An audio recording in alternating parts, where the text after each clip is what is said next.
ህዝብ በተገኘበት በቅዱስ ዮሴፍ ቤተክርስቲያን የቀብር ስነ ስርዓት ተከናውኗል። አንቺነሽ መኮንን እንደሚከተለው አጠናቅራለች።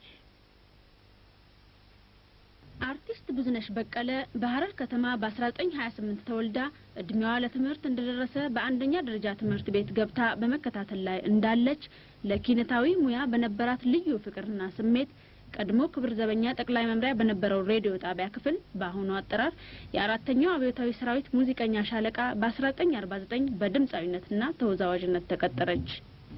ብዙነሽ በሙዚቃ ዓለም በቆየችባቸው ከ33 ዓመታት በላይ በነበራት ልዩ የሙያ ፍቅርና ችሎታ ልዩ ስሜት በሚያሳድረው ጣዕመ ዜማዋ ሌት ተቀን ባደረገችው ከፍተኛ የሆነ የሙያ እንቅስቃሴ በአገር ውስጥ ከፍተኛ ታዋቂነትና ተደማጭነትን ከማግኘቷም በላይ በተዘዋወረችባቸው የተለያዩ የዓለም ክፍሎች የኢትዮጵያን ሕዝብ ባህል፣ ሀገርና ነጻነት ወዳድነት፣ የሕዝቧን የጀግንነት ባህሪ በሚገባ ያስተዋወቀች በዚህ ስራውም ከፍተኛ ተቀባይነትንና ታዋቂነትን እንዲሁም ዝናን ያተረፈች አርቲስት ነበረች።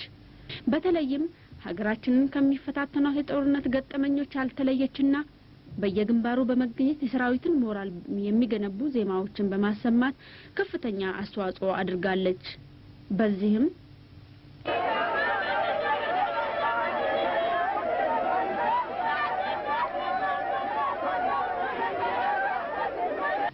በ54 ዓመቷ ከዚህ ዓለም በሞት የተለየችው መሪ ድምጻዊት ብዙነሽ በቀለ የአንድ ወንድና የአንድ ሴት ልጆች እናት እንዲሁም ባለትዳር ነበረች።